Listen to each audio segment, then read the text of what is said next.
Well, good morning. Thought I would do a little video on the electric system in a diesel bus. Here's what you got to know. I don't know. I'm learning, I'm growing. This has been a very frustrating situation. Just to kind of give you a backdrop is trying to make it as short as possible. We went to leave. We've been plugged up here in Tonopah, Arizona. We went to leave, and we have electric locks and went to hit it, and they didn't work, number one. Number two, it made a really weird buzzing sound. We had to leave, so we left. We were going to Kingman, had a concert in Kingman, Arizona Sunday morning, and we got back Sunday night, so we're gone a whole 24 hours. When we got back, we noticed that our spotlight had been turned on some weird, we didn't even know it worked. So it was frustrating. But bottom line is that ran our batteries down, but it really, all that did is really pointed to a bigger issue. The bigger issue, first of all, that this diode right here had split right down the middle and obviously was bad. So that had to be replaced. And then I had to buy a charger for this. So I was able to get this really cool Pro Logic charger. It's just 10 amps, put it on the batteries, and the bottom line is they would not charge. So we found that probably what we had done is run the batteries down so low so many times that they finally just gave up. And when I got the coach, the dealership told me they put 2 new batteries in, and I was so looking at other things I forgot to look at them. They lied to us, and the bottom line is the batteries had been in there since 2011, and they were bad. And I took them into AutoZone, they tested them, and so they would not take a load, and that they were like barely 7 amps, you know. So so bottom line is we had to replace them, and I got good batteries, but I didn't pay the most expensive. This is all they had. I would have paid more. I got these for about $130 a piece at AutoZone. So I'm installing them. I installed the diode. That was about $80. I'm installing the batteries today, and then we'll hopefully that'll fix the situation. I don't have any more blown fuses somewhere else. So here we go.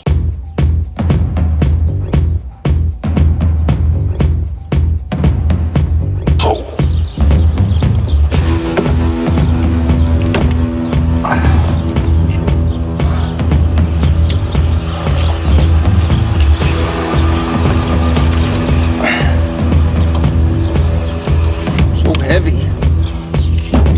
Okay. We got that on there. Got it in there at least. Let's see this.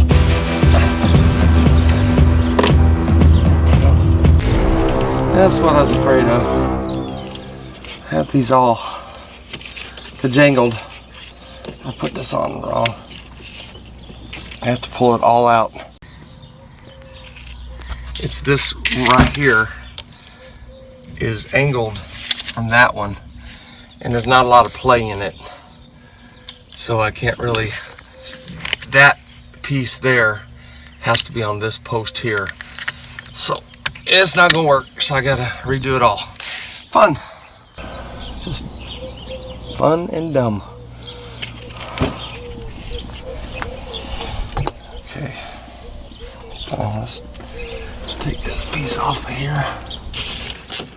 So sometimes you make your work twice as hard just from stupid mistakes. You know what, I'm gonna say sometimes, but most of the time. Seems like most of the time I end up doing everything twice. But I guess it teaches you. I don't know about y'all, but I'm about tired of being taught. Oh, it's so frustrating. And there's like 400 of these little cords that go on top of this thing. And when I say that, I'm not exaggerating.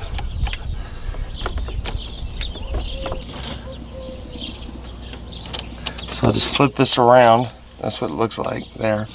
Flip that around and put it where it goes.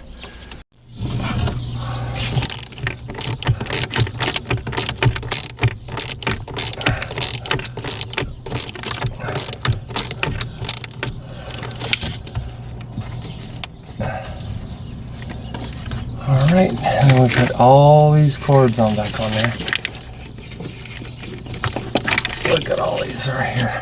That's all of the cords have to go on there. And I have to go underneath this. Let's get this out of the way. So we go with negative cable first.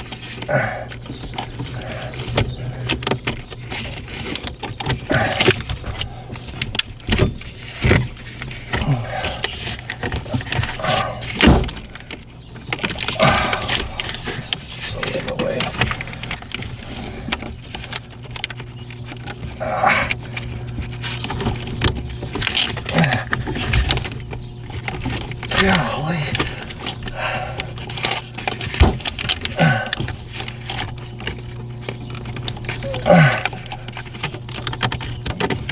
Peace.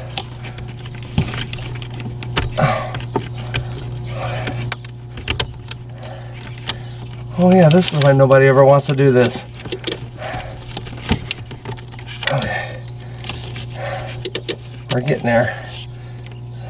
Making all kinds of popping and growing in here.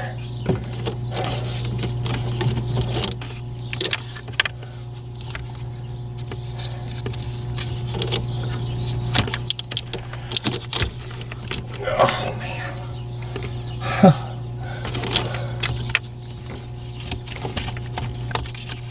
Okay, I got them all on there.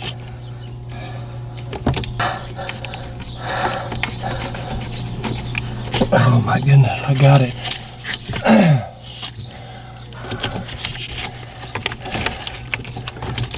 If I can just get her tightened down.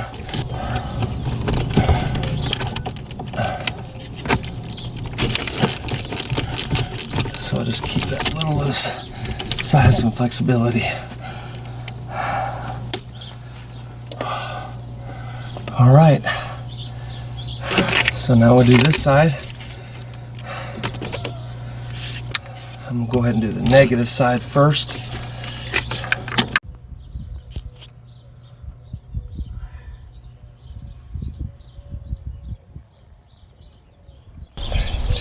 So just so people understand, these batteries have to be put in to parallel, which means it's pretty much anybody that's watching this knows this, that you're just connecting two 12-volt batteries and you're doing it in parallel. So the negative to the negative, positive to the positive.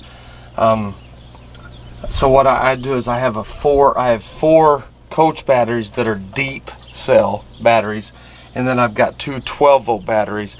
These are for the chassis. These are chassis batteries that help the starting of the coach.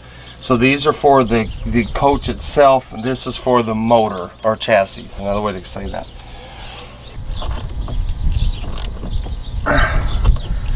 Of course, all your posts and everything should be clean. And maybe I didn't say that, but I had to make sure that I cleaned all the posts off. Got everything on there really nice and straight.